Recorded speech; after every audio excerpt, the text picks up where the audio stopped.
قرآن معزز سامعین کرام، آج کی ویڈیو میں آپ لوگ کے ساتھ حضور اکرم صلی اللہ علیہ وسلم کا ایک حدیث مبارک شیئر کرنے والا ہوں جو کہ قرآن مجید کے حوالے سے ہے۔ تمام اہل مسلمہ سے یہ درخواست ہے کہ اس کو توجہ سنیں۔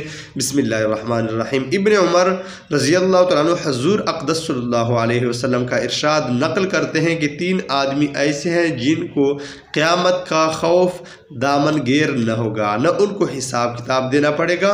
اتنے مخلوق اپنے حساب کتاب سے فارغ ہو، وہ مشک کے ٹیلوں پر تفریح کریں گے۔ ایک وہ شخص جس نے اللہ کے واسطے قرآن شریف پڑھا اور امامت کی اس طرح کر کہ مقتدی اس سے راضی رہے۔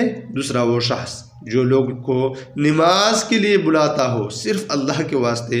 تیسرا وہ شخص جو اپنے مالک سے بھی اچھا معاملہ رکھے اور اپنے ماتحتوں سے بھی۔ معزز سامعین کرام، قیامت کی سختی، اس کی دہشت، اس کا خوف، اس کی مصیبتیں اور تکالیف ایسی نہیں کہ کسی مسلمان کا دل اس سے خالی ہو یا بے خبر ہو۔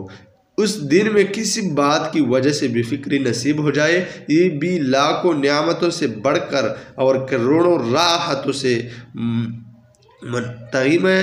پھر اس کے ساتھ اگر تفریح و تنعم بھی نصیب ہو جائے تو خوش نصیب اس شخص کے جس کو یہ میسر ہو، اور بربادی و خسران ہے ان بے حصوں کے لیے جو اس کو لغو، بیکار اور ضیاعت وقت